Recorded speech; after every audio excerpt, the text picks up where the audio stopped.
Hello and welcome to all. बात करेंगे हम लोग यहाँ पर पाचन तंत्र की कि डाइजेस्टिव सिस्टम होता क्या है, पाचन तंत्र होता क्या है। इस पाचन तंत्र को पढ़ने से पहले, एक फुल ब्यौरा लेने से पहले हम अगर इसको वन बाय वन क्लासिफिकेशन करके पढ़ें, जैसे दांत का अलग टॉपिक पढ़ें, सलाइवा यानी सलाइवरी ग्लैंड्स और टंग को अलग पढ़ें, आमाशय अलग पढ़ें, अग्नाशय अलग पढ़ें, छोटी आंत बड़ी आंत, मतलब अगर हम लोग इसको वन बाय वन करके पढ़ें तो अच्छे से पढ़ सकते हैं। पहले वन बाय वन इसके पार्ट पढ़ेंगे और इसके बाद सारे पार्ट को जोड़कर फिर हम लोग पाचन तंत्र को पढ़ने की कोशिश करेंगे, जिससे हम लोग को बहुत अच्छी जानकारी मिलेगी। अगर मैं एक बार में ही आपको आहार नाल पढ़ा दूं, पाचन तंत्र पढ़ा दूं, तो उसमें आधी चीज़ें आपकी खराब हो जाएंगी और काफ़ी क्वेश्चन भी मिसमैनेज हो जाएंगे। तो हम लोग इसको वन बाय वन करके पढ़ेंगे। तो सबसे पहले स्टार्ट करेंगे दांत से। तो ये जो वीडियो होगा वो सिर्फ दांत से आधारित क्वेश्चन पर होगा, लेकिन ये जो दांत से क्वेश्चन बनाएंगे वो सारे के सारे पेपरों में काम आएगा। ये नहीं कि हम लोग सिर्फ ह्यूमन टीथ की बात करेंगे। हाँ, आपसे मच्छरों की दांतों की संख्या कई बार पेपर में पूछा गया है, सर्वाधिक दांत किसमें पाए जाते हैं, तो इस प्रकार से जो क्वेश्चन है उसको हम लोग सॉल्व करने की कोशिश करेंगे। और आज अगर आपने टीथ पढ़ लिया, फिर यूट्यूब में कहीं पर जाने की जरूरत नहीं पड़ेगी या किसी क्लास में जाने की आपको जरूरत नहीं पड़ेगी। तो बात करेंगे हम लोग यहां पर आज सबसे पहले टीथ पर, दांत पर। तो सबसे पहले दांत पर बात करेंगे। तो सबसे पहले आपको याद रखना पड़ेगा स्टडी ऑफ टीथ। सबसे पहले आपको याद रखना पड़ेगा study of teeth is called odontology. दांतों का अध्ययन ओडोंटोलॉजी कहलाता है। दांतों का अध्ययन ओडोंटोलॉजी कहलाता है। ये आपको बात ध्यान रखनी पड़ेगी। चलिए अगला पॉइंट क्या आएगा। अगला पॉइंट ये आएगा कि जो दांत होते हैं, जो मनुष्य के दांत हैं वो 3 प्रकार के होते हैं। जो मनुष्य के दांत होते हैं वो 3 प्रकार के, जैसे समझ लीजिए क्या है कि पहला होता है थिकोडंट, मतलब कि गर्तदंती, गर्तदंती है ना, थिकोडेंट। बताते हैं इसको क्या होता है। दूसरा होता है विषमदंती, विषम दंती, हेट्रोडोंट। फिर तीसरा होता है हमारे पास द्विवार दंती, द्विवार दंती, डायफायोडंट। क्लियर। तो मनुष्य के 3 प्रकार के दांत होते हैं, समझिएगा। गर्तदंती मतलब कि ऐसे दांत जो जबड़ों में धसे हुए होते हैं, ऐसे दांत जो जबड़ों से लगे हुए थे, जा से, ऐसे दांत जो जबड़ों से लगे हुए होते हैं। विषम दंती कई प्रकार के दांतों का मिश्रण हो, कई प्रकार के दांतों का मिश्रण है मनुष्य के दांत। और द्विवार दंती जो 2 बार निकले, द्विवार दंती मतलब कि जो 2 बार निकले। तो जरा से क्वेश्चन बनते हैं, क्या बनते हैं, जबड़ों से लगे हुए होते हैं, इसको बाद में देखते हैं। विषम दंती, विषम दंती मतलब कई प्रकार के दांत होते हैं मनुष्य के पास, जिसमें से होता है कृंतक यानी इंसीजर, दूसरा होता है रदनक कैनाइन, तीसरा होता है प्रीमोलर मतलब अग्र चवर्णक, और चौथा होता है मोलर मतलब कि चवर्णक। तो हम लोग बात करते हैं क्या, ये होता है इंसीजर, ये होता है कैनाइन, ये होता है प्रीमोलर और ये होता है मोलर। क्लियर है। तो दांत हमारे विषमदंती प्रकार के हैं। कैनाइन जरा समझते हैं इसको होता क्या है। जैसे ये मनुष्य के दांत हैं 1 2 3 4 है ना, 4 के बाद थोड़ा सा ऐसा ड्रैकुला टाइप का टीथ निकला होगा, ठीक है ना। इसके बाद 1 2 3 4 फिर ऐसे करके निकला होगा, ठीक है ना। तो ये जो आगे के 4 दांत हैं, ये जो आगे के 4 दांत हैं, इसे हम कहते हैं इंसीजर मतलब कि कृंतक, कृंतक। इसका काम क्या होता है, कुतरना। जैसे चूहे के दांत आगे होते हैं, तो चूहे के आगे वाले दांत होते हैं, उसमें चीजें कुतर देते हैं धीमे से, है ना। तो ये क्या है, कुतरना, कृंतक, है ना। इससे पता, ये जितने भी शाकाहारी होंगे, जितने भी शाकाहारी होंगे उनमें सब में कृंतक ही ज्यादातर मात्रा में बड़े होंगे। लेकिन अगर आप मांसाहारी हो, है ना, तो मांसाहारी में क्या होगा, ये वाला दांत जिसे हम कहते हैं रदनक, जिसे हम क्या कहते हैं, रदनक, कैनाइन, ठीक है ना, ये बड़े होते हैं। तो जब भी कोई दांत से, जैसे कोई धागा हो, तार हो या कुछ भी हो, तो उसको जो रदनक से हम लोग चीरते फाड़ते हैं ना, तो रदनक क्या है, चीरने फाड़ने का काम करता है।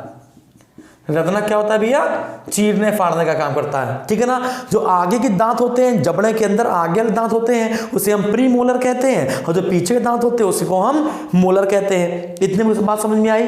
तो क्वेश्चन क्या बनता है, क्वेश्चन ये बनता है कि हाथी के जो दांत दिखाई पड़ते हैं, हाथी के जो दांत दिखाई पड़ते हैं वो कौन से होते हैं, इंसीजर होते हैं, कैनाइन होते हैं, प्री मोलर होते हैं और मोलर होते हैं। बताइए जल्दी से। तो दिमाग चलता है कि जो हाथी के दांत होते हैं वो क्या होंगे, कैनाइन होंगे, रदनक होंगे, होंगे जो ऐसे निकले होते हैं, जबकि आंसर क्या है, गलत है। तो हाथी के दांत कौन से होते हैं, तो आंसर लगाना कृंतक। हाथी के जो दांत दिखाई पड़ते हैं, हाथी के दांत जो दिखाई पड़ते हैं उसे हम क्या कहते हैं, कृंतक कहते हैं। याद रखिएगा, हाथी के जो दांत दिखाई पड़ते हैं उसे हम क्या कहते हैं, कृंतक कहते हैं। याद रहेगा। तो मनुष्य के दांत 4 प्रकार के होते हैं। कृंतक मतलब आगे के 4, रदनक मतलब ऊपर के 2 और नीचे के 2, इसके अग्र चवर्णक मतलब इसके जब पीछे वाला, और चवर्णक मतलब सबसे पीछे वाला।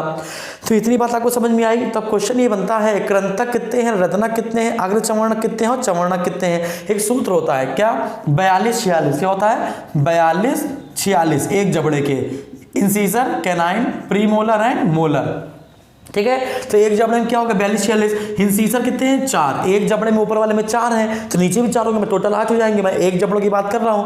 तो इंसीजर हो गए 4, कैनाइन हो गए 2, प्री मोलर हो गए 4 और मोलर हो गए कितने, 6। बात समझ आ रही है। तो इससे क्या होगा, 4 का दुगुना 8, 8 4 12, 12 8 20, 20 और 12 32। यानी एक जबड़े में कितने हो गए, ये एक जबड़े में हो गए 16। तो एक जबड़े में अगर 16 हो गए तो दोनों जबड़े में कितने हो जाएंगे, 32 हो जाएंगे। ठीक है। अब इसमें क्या लिखा है, गर्ददंती मतलब जबड़ों में लगे हुए दांत हैं। विषम दंती बता चुके हैं, 4 प्रकार के दांत होते हैं। इसके बाद आता है द्विवार दंती। द्विवार दंती मतलब कि मनुष्य के दांत है ना, बचपन में कई और होते हैं और बुढ़ापे में कई और होते हैं। मतलब मनुष्य के दांत 2 बार निकलते हैं, है ना। एक बार दांत निकलता है और निकलकर टूट जाता है, तो उसे कहते हैं अस्थायी दांत या दूध के दांत। क्लियर है। आपके भी टूटे होंगे, जितने भी लोग वीडियो देख रहे हैं सबके दांत टूटे होंगे। अगर नहीं टूटे तो हम क्या बताएं, आप इंसान हो कि नहीं पता नहीं। ठीक है ना। तो अगर आपके दांत टूटे हैं तो आप इंसान हो। ठीक है। क्योंकि मनुष्य के दांत कितने प्रकार निकलते हैं, 2 बार निकलते हैं। तो क्वेश्चन बनता है, मनुष्य के जो पहले दांत निकले थे यानी कि जो दूध के दांत हैं उनकी संख्या कितनी है, और जो स्थायी दांत हैं उनकी संख्या कितनी है। तो दूध के दांतों की संख्या है 20। कितनी है भैया, 20। मतलब दूध के दांतों की संख्या 20 है जो टूटते हैं और फिर जो बाद में निकलते हैं। तो टोटल स्थायी दांत कितने आते हैं, 32। मनुष्य की उम्र अगर 20 साल तक है तो 20 साल की उम्र में 28 दांत होते हैं। 20 साल की उम्र तक तो टोटल 28 दांत होते हैं, लेकिन 20 साल के ऊपर धीमे धीमे 4 दांत और निकलना शुरू होते हैं। उन्हें कहते हैं अकल की डाढ़, मतलब कि विजडम टीथ या बुद्धि दांत। ठीक है। इसको मैं रफ कर देता हूं। तो एक बार फिर से मैं चर्चा करता हूं, जल्दी बताइए। Study of teeth is called, study of teeth, study of teeth is called odontology. मनुष्य के दांत कई प्रकार के होते हैं, जैसे कि एक हो गया जबड़े से लगे हुए दांत, गर्ददंती। विषम दंती मतलब कई प्रकार के दांत होते हैं, और द्विबार दंती मतलब कि 2 बार निकलते हैं। जो विषम दंती होते हैं उसमें 4 प्रकार के दांत आएंगे। जो विषम दंती होते हैं उनमें 4 प्रकार के दांत आएंगे, जैसे कृंतक, रदनक, चवर्णक और अग्र चवर्णक। सूत्र क्या होता है, 42-46। आई मतलब 42-46 में क्या बताया था हमने, 42-46। ये हो गया आई, ये हो गया सी, ये हो गया पीएम और ये हो गया एम। मतलब कि इंसीजर कितने होंगे एक जबड़े में, एक जबड़े में 4, ऊपर वाले से गिन लो चाहे नीचे वाले गिन लो। कैनाइन कितने होंगे, 2। प्री मोलर क्या होंगे, 4, और मोलर कितने होंगे, 6, है ना। इंसीजर मतलब जो आगे के 4 दांत हैं, और ये क्या कैनाइन क्या होगा, जो ऐसे जिसे खून पिया जाता है ना, वो होता है। और 4 क्या है, इसी के जस्ट पीछे वाला, और 6 क्या, उसके जस्ट पीछे वाले। ठीक है। तो मनुष्य के दांत टोटल कितनी बार निकलते हैं, 2 बार निकलते हैं। तो पेपर में आएगा अस्थायी दांतों की संख्या, मनुष्य में अस्थायी दांतों की संख्या कितनी है, तो आंसर है 20। अस्थायी दांत इन्हें हम क्या कहते हैं, दूध के दांत, मिल्क टीथ कहते हैं, इसे हम लोग दूध के दांत कहते हैं। नेक्स्ट क्या है, स्थायी दांत टोटल कितने होते हैं टूटने के बाद, तो स्थायी दांतों की संख्या है 32। कितनी होती है, 32, है ना। तो 20 साल की उम्र में, 20 वर्ष की उम्र में हम लोग के कितने दांत हो जाते हैं, 20 वर्ष की उम्र में हो जाते हैं 28 दांत, है ना। और 20 साल से अगर आप ज़्यादा के हो तो फिर अगले 4 दांत निकलते हैं, इन्हें हम कहते हैं बुद्धि दांत। क्या कहते हैं भैया इसे हम लोग, बुद्धि दांत या विजडम टीथ। इतने में कोई समस्या नहीं। चलिए आगे बढ़ते हैं हम लोग। तो अगला पॉइंट क्या है कि दांत किससे मिलकर बना होता है। दांत 3 चीज़ों से मिलकर बना होता है। पहला होता है डेंटिन, दूसरा इनेमल और तीसरा सीमेंटम, है ना। डेंटिन, इनेमल और सीमेंटम। अब जरा देखते हैं डेंटिन क्या होता है, इनेमल क्या होता है और सीमेंटम क्या होता है। एक चित्र बनाते हैं। मेरी आर्ट इतनी अच्छी नहीं है, ठीक है। हम अवनींद्रनाथ टैगोर, राजा रवि वर्मा और मकबूल फिदा हुसैन जैसी आर्ट नहीं है, फिर भी मैं समझाने की कोशिश करता हूँ, समझने की कोशिश कीजिएगा। जैसे कि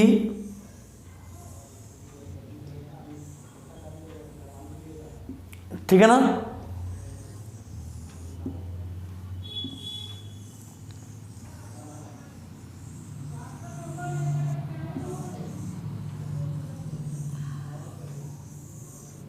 ठीक है, तो हमने इसके 3 पार्ट कर लिए, ठीक है ना, हमने इसके क्या कर लिए, 3 पार्ट कर लिए। तो इसको जरा देखते हैं।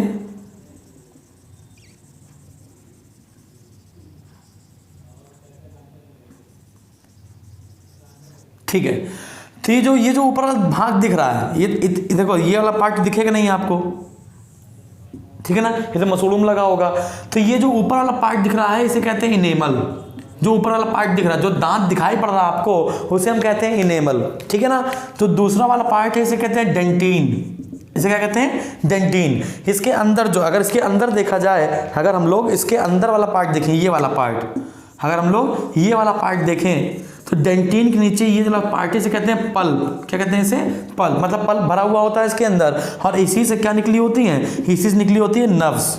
इसी से क्या निकली होती हैं, इसी से निकली होती हैं नर्व्स, है ना, तंत्रिका, इसी से निकली होती हैं तंत्रिका। ये क्या होते हैं, गम्स होते हैं। ये क्या होता है भैया, ये होता है गम्स, मतलब मसूड़ा होता है, ठीक है ना। और ये जो ये है, ये वाला पार्ट, ये इसे कहते हैं बोन, है ना, बोन। और इसी कहेंगे सीमेंटम। क्या कहेंगे भैया, सीमेंटम कहेंगे। अरे आपको सब कुछ आता है ना, बस एक नॉर्मली ब्यौरा ले रहे हैं हम लोग, क्या कि जो ऊपर वाला भाग दिखाई पड़ता है उसे कहते हैं इनेमल। इनेमल के जस्ट नीचे वाला पार्ट होता है डेंटिन, और उसके नीचे होता है पल्प, और पल्प के अंदर भरा होता है क्या, नर्वस, मतलब तंत्रिका तंत्र भरी होती है। और अगर अब जैसे मान लीजिए कोई आपने खाना ना खाया, तो खाना अगर यहाँ पर रह गया, अगर खाना यहाँ पर रह गया, तो जो भी बैक्टीरिया होगा, है ना, जो भी क्या होगा, बैक्टीरिया होगा, धीमे धीमे वो बैक्टीरिया ऐसे छेद करता हुआ नीचे पहुँच जाएगा। जैसे वो जब तक वो छेद करेगा और नीचे पहुंचेगा, और जैसे इस तंत्रिका पर असर करेगा, जैसे इस तंत्रिका पर असर करेगा, वैसे ही तंत्रिका दौड़ कर जाएगी और आपके दिमाग को बताएगी कि भैया कुछ ना कुछ तो गड़बड़ है यहाँ पर। और जैसे हम लोग यहाँ पर देखेंगे तो यहाँ पर एक छेद हो चुका होगा। अब ये छेद भरा कैसे जाएगा, इसी कहते हैं कैविटी हो गई, है ना, इसे क्या कहते हैं, कैविटी हो गई। और डेंटिन को आर पार चला गया है वो, इसलिए हम लोग डेंटिस्ट के पास जाते हैं। किसके पास जाते हैं, डेंटिस्ट के पास जाते हैं। और जब इसे यहाँ पर छेद हो गया, जब छेद हो गया तो यहाँ पर हम लोग जाएंगे डेंटिन के पास, और डेंटिस्ट के पास जाएंगे तो वो इसमें सीमेंट भर देगा। सीमेंट मतलब क्या होता है, कैल्शियम का पाउडर भर देगा।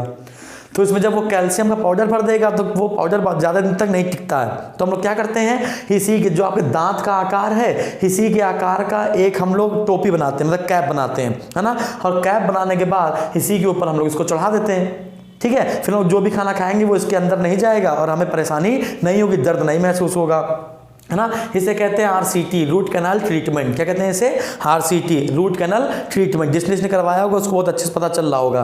इतने में कोई समस्या नहीं, समस्या है, ठीक है ना। तो इनेमल से क्वेश्चन क्या बनता है, अब इनेमल से क्वेश्चन ये बनता है सर कि ये इनेमल जो है वो शरीर का सबसे कठोर भाग है। जो इनेमल है ये शरीर का सबसे कठोर भाग है, याद रखिएगा। शरीर का सबसे कठोर भाग क्या है, तो शरीर का सबसे कठोर भाग है इनेमल, है ना। अब क्वेश्चन आपसे पूछा गया कि इनेमल का केमिकल नेम बताइए, इनेमल का रासायनिक नाम बताइए। तो सबको पता है जो दांत है वो कैल्शियम और फास्फोरस से मिलकर बना होता है। सबको पता है कि जो दांत है वो कैल्शियम और फास्फोरस से मिलकर बना होता है। लेकिन इंपॉर्टेंट ये है सर कि आपको कैल्शियम फास्फेट नाम का आंसर देगा ही नहीं। आपसे पूछ लेगा इनेमल का रासायनिक नाम बताइए, तो उसमें आपको कैल्शियम फास्फेट आंसर देगा नहीं। अगर उसने कैल्शियम फास्फेट दे दिया, समझ लीजिए क्वेश्चन का जो लेवल था वो उसने बहुत डाउन कर दिया। तो कैल्शियम फास्फेट आपको आंसर नहीं देगा। कैल्शियम फास्फेट जगह देगा आपको क्या, हाइड्रोक्सी एपेटाइट। क्या देगा, हाइड्रोक्सी एपेटाइट।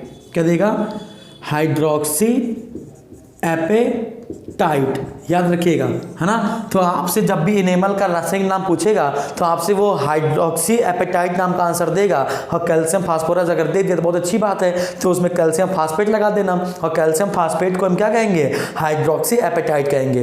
इतने में कोई समस्या नहीं। तो इनेमल से आपको क्वेश्चन समझ में आए, याद रखिएगा। शरीर का सबसे कठोर भाग क्या है, इनेमल है। किससे बना होता है, कैल्शियम और फास्फोरस से। कैल्शियम फास्फेट को हम क्या कहेंगे, हाइड्रोक्सी एपेटाइट कहेंगे, ठीक है ना। अच्छा, नेक्स्ट पार्ट पे आते हैं। अगला पार्ट सर ये है, आपने देखा होगा कि आप चाहे जितना ब्रश घिस घिस के कर लो, लेकिन कभी कभी दांतों में पीलापन आ जाता है, और वो पीलापन जाता ही नहीं। किसी किसी देश आप चले जाओ तो वहाँ पर दांत पीले ही आपको प्राप्त होंगे, पीले। चाहे जितना भी आप अखरोट की छाल कर लो या फिर आपके टूथपेस्ट में नमक है, नमक सिर्फ नमक ही कर लो, टूथपेस्ट ना करो, कुछ भी कर लो, लेकिन वो कहीं ना कहीं दांत में पीलापन रह जाता है, तो इसका मतलब ये नहीं कि आप ब्रश नहीं करते, इसका मतलब ये है कि आपके दांतों में कहीं ना कहीं फ्लोराइड मतलब फ्लोरीन की कमी हो रही है। मतलब फ्लोरीन या फ्लोराइड की कमी से एक रोग हो जाता है, उसे कहते हैं फ्लोरोसिस। क्या कहते हैं सर? फ्लोरोसिस कहते हैं। अब जो फ्लोरोसिस रोग है वो कहीं पर भी हो सकता है, मतलब दांतों के हल्के हल्के पार्ट पे भी हो सकता है और पूरे दांतों में भी हो सकता है। तो दांतों में पीलापन जो है, इसको मैं रेफ कर देता हूं। तो आपसे कभी कह दिया जाए कि फ्लोरोसिस किससे संबंधित रोग है, तो फ्लोरोसिस दांतों से संबंधित रोग है। किसकी कमी से हो जाता है? फ्लोराइड या फ्लोरीन की कमी से हो जाता है। ठीक है, यानी कि जब आपके टूथपेस्ट में नमक होता है, जब आपके टूथपेस्ट में नमक होता है तो उसी नमक में कहीं ना कहीं फ्लोरीन भी पाया जाता है ना। जैसे दांतों का क्षरण रुक जाता है तो फ्लोरीन के कारण, फ्लोरीन या फ्लोराइड के कारण क्या होता है? फ्लोरोसिस रोग होता है। फ्लोरोसिस रोग होता है ना। मतलब क्या है? दांतों में पीलापन। मतलब क्या है? दांतों में पीलापन। ठीक है ना? क्या है? दांतों में पीलापन। अच्छा, अब धीमे धीमे क्या है कि एक जो कुछ प्रोटोजोआ होते हैं, वो प्रोटोजोआ क्या करते हैं? आपके मसूड़ों में लग जाते हैं। ठीक है, आप चाहे जितना ब्रश कर लीजिए, कहीं ना कहीं से है ना, जो आपके पास कोई गुजरेगा तो उसको कहीं ना कहीं किसी प्रकार की स्मेल आती रहेगी आपके मुंह से, तो उसे कहते हैं पायरिया। क्या कहते हैं सर? पायरिया। तो मतलब जब आपके गम्स में प्रोटोजोआ मिल जाते हैं, जब आपके गम्स में प्रोटोजोआ आ जाते हैं, उस प्रोटोजोआ का नाम क्या है मैं बताता हूं आपको। तो जो आपके गम्स में प्रोटोजोआ आपको परेशान करने लगते हैं तो उसे कहते हैं पायरिया। क्या कहते हैं सर? पायरिया कहते हैं। याद रखेंगे। इससे क्या होगा? मुंह में हमेशा बदबू आती रहेगी, स्मेल आती रहेगी। अब इसको सही करने के उपचार आपको पता ही होंगे। अगर आप चाय पीते होगे तो इससे ये सही हो सकता है ना। अगर आप लगातार चाय पीते रहिए तो चाय में थीन नाम का एल्केलाइड पाया जाता है, और जो एल्केलाइड है कहीं ना कहीं पायरिया यानी प्रोटोजोआ को समाप्त करने के लिए या निष्क्रिय करने के लिए काफ़ी होता है। ठीक है, तो आप चाय पिया करिए, चाय कॉफ़ी कहीं ना कहीं पिया करिए। चाय में थीन होता है, कॉफ़ी में कैफीन होता है, तम्बाकू में निकोटीन होता है। तो उस प्रोटोजोआ का नाम है एंटी अमीबा जिंजीवेलिस। एंटी अमीबा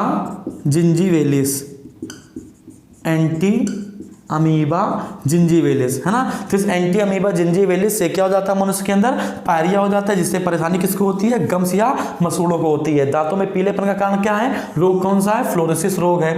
किससे हो जाता है? तो फ्लोरीन या फ्लोराइड की कमी से हो जाता है। इतने में कोई समस्या थी? इतनी बात आपको समझ में आ गई? और इतनी बात आपको समझ में आ गई है तो नेक्स्ट पॉइंट पे आते हैं कि अब क्वेश्चन आपसे पूछता है सर्वाधिक दांत किसमें पाए जाते हैं। अगला क्वेश्चन आपसे पूछेगा कि बताइए सबसे ज़्यादा दांत किसमें पाए जाते हैं, और समुद्री जीवों में बताइए सबसे ज़्यादा दांत किसमें पाए जाते हैं। अभी तक जो क्वेश्चन पेपर में आया है वो ऐसा आया है कि शिशु बिल्ली में है ना, बेबी कैट में दांतों की संख्या कितनी होती है, और अडल्ट कैट में दांतों की संख्या कितनी होती है, मच्छर में दांतों की संख्या कितनी होती है, शेरों में, चूहों में दांतों की संख्या कितनी होती है। तो ये जो क्वेश्चन देखिए बेटा, मैं आपको बता दूं, अगर आप सिर्फ दांत पढ़ रहे हो तो आपका पेपर कहीं ना कहीं खराब होने वाला है। अगर आप दांत से जितने भी क्वेश्चन आज तक आए हैं, अगर आप उस पर अपडेट नहीं हो, अगर आपने सभी किताबों को, सभी पेपरों को उठा कर देखा नहीं, उसमें से दांत छांटे नहीं हैं, तो आप क्वेश्चन खराब करोगे। सिंपल सी बात है। क्योंकि अगर मैं यहाँ पे शेर और दांत और शेर, चूहा और बिल्ली वाले दांतों की संख्या बताने जा रहा हूँ तो कहीं ना कहीं हमने 10 साल के 20 साल के जो पेपर होंगे उसको उठाया होगा, और उसमें से जो दांतों के प्रकार या दांत से जो भी क्वेश्चन बने हुए हैं उसको मैं यहाँ पर बताने जा रहा हूँ। ठीक है, अगर मैं चाहता तो ये सब बताता नहीं कभी, फ्लोरीन, फ्लोराइड, ये सब, कभी गम्स, पायरिया, ये सब तो हम अमीबा में पढ़ाते या फिर प्रोटोजोआ पढ़ाते। हमने मतलब दांत पढ़ने का मतलब है कि हम आपको सारा कुछ पढ़ा देंगे, फिर आपको दांत संबंधी जितने भी क्वेश्चन होंगे वो कभी परेशान करने वाले नहीं हैं। चलिए, तो हम आपको क्या बताने वाले थे, हम क्वेश्चन पूछने वाले थे सर्वाधिक दांत किस में पाए जाते हैं, स्तनियों में बताइए और समुद्री जीव में बताइए। स्तनीय मतलब मैमल्स में बताइए, है ना, मैमल्स में बताइए, और दूसरा समुद्री जीव में बताइए। तो मैं यहाँ पर 4-5 क्वेश्चन लिखता हूँ, उसको रख लीजिएगा सर आप लोग। तो सर्वाधिक दांत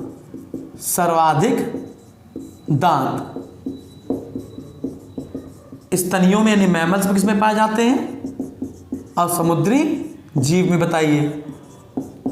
ठीक है ना। तो सर्वाधिक दांत पाए जाते हैं लगभग 100+। आंसर है गियांट आर्माडिलो। क्या है? गियांट आर्माडिलो। लगभग 100+ दांत पाए जाते हैं। क्या नाम है इसका? गियांट आर्माडिलो। ज्ञांट आर्माडिलो, इसको आप सर्च कर लीजिएगा कि कैसा दिखाई पड़ता है, आपको दिखाई पड़ जाएगा। समुद्री जीव में क्या है, स्पिनर, डॉल्फिन, स्पिनर डॉल्फिन। कितने होते हैं दांत, 252 प्लस, ठीक है ना। तो सर्वाधिक अगर समुद्री जीव पूछते तो स्पिनर डॉल्फिन कितने होते हैं, 252 प्लस, और अगर स्तनियों पूछ दे तो 100 प्लस। किसमें बताएंगे, आर्माडिलो में बताएंगे। अब क्वेश्चन क्या है, शेर में कितने होते हैं, शेर हो गया, चूहा हो गया, हाँ बिल्ली हो गई, शेर हो गया, चूहा हो गया, बिल्ली हो गई, और कुत्ता हो गया, मच्छर हो गया, ठीक है ना। तो शेर में दांतों की संख्या बताइए जल्दी से, आंसर क्या है। अब आपको नहीं पता चल रहा ना शेर में दांत कितने होते हैं, तो बस यहीं पे क्वेश्चन फंसेगा। दुनिया बस ऐसे डेंटिन एनिमल और सीमेंटम ही याद कर ले रही है, उसको बस इतना पता चल रहा है शरीर का सबसे कठोर भाग, आंसर लगा दिया एनिमल। लेकिन जब ये सब क्वेश्चन पूछे जाते हैं तो होता है यार ये क्या आंसर है, फिर वो अगल बगल झाँकना कोशिश करता है। एक बार पूरा पढ़ के जाइए ना सर, शेर में दांतों की संख्या कितनी होती है, तो आंसर है शेर में दांतों की संख्या होती है 30, चूहे में दांतों की संख्या 18, बिल्ली में, अब यहाँ पे बिल्ली दो प्रकार की पूछी जाएगी, एक पूछी जाएगी शिशु में और एक पूछी जाएगी वयस्क में। तो अगर शिशु में पूछी जाए तो 26 लगाएंगे और वयस्क में पूछी जाए तो 30 लगाएंगे, ठीक है ना। तो वयस्क बिल्ली में दांतों की संख्या 30 है और शिशु बिल्ली में दांतों की संख्या कितनी है, 26 है। कुत्ता पूछ लिया जाए, अब कुत्ते में भी यहाँ पर ऐसे पूछेगा, शिशु में पूछेगा और वयस्क में पूछेगा। तो शिशु में पूछा जाए तो 28 लगाएंगे और वयस्क में पूछा जाए तो 42 लगाएंगे, ठीक है ना। तो कुत्ता का हो गया। अगला क्या है, मच्छर। मच्छर में दांतों की संख्या है 47, मतलब दांत नहीं होंगे उसके, जो एक जैसे कि एक मान लो ये डंक है ना, इस डंक में क्या है, शार्प एजेस होते हैं, ऐसे करके क्या होते हैं, शार्प एजेस होते हैं, किनारे कटे होते हैं ऐसे करके। इनकी संख्या कितनी है, तो इनकी संख्या है 47, याद रहेगा, ठीक है। तो दांतों से जितने भी क्वेश्चन हमने आपको बताने थे वो सबके सब हमने आपको बता दिए। मैं एक लास्ट कुछ बताता हूँ क्या, कि जो फ्लोरोसिस रोग है, जो फ्लोरोसिस रोग है वो 25 प्लस देशों में फैला हुआ है। जो फ्लोरोसिस रोग है वो 25 से ज्यादा देशों में फैला हुआ है, जिसमें भारत भी शामिल है। 2 बेल्ट चलती हैं इसकी, एक अफ्रीका महाद्वीप के ऊपर चलती है और एक एशिया महाद्वीप के ऊपर चलती है।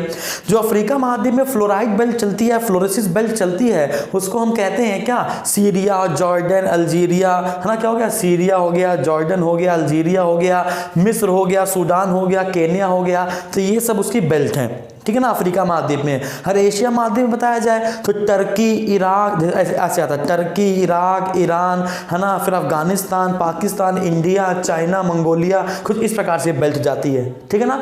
तो कोई बात नहीं, आपको इतना भी नहीं पढ़ना है कि फ्लोराइड बेल्ट आपको याद करनी पड़े। सिविल में कहीं ना कहीं वो फ्लोराइड बेल्ट आपसे पूछता है। 2 फ्लोराइड बेल्ट है, एक अफ्रीका महाद्वीप के ऊपर चलती है और एक एशिया महाद्वीप से नीचे से ऐसे ऊपर की ओर जाती है। इतनी बात क्लियर है। तो दांतों से जितने भी क्वेश्चन बनते थे वो सारे के सारे क्वेश्चन हमने आपको करवा दिए। इसके अच्छे से नोट्स बनाइएगा, ठीक है। अब बातें कम, काम ज़्यादा ही रहेगा। अब इसके दांत के बाद अगला जो स्लाइड आएगी वो आएगी सलाइवरी की, मतलब कि लार ग्रंथियों की, लार से संबंधित क्वेश्चन और जीभ से संबंधित क्वेश्चन। तो जीभ और लार है, ये दोनों टॉपिक एक साथ आएंगे, ठीक है। तो आज इतना काफ़ी है, थैंक यू।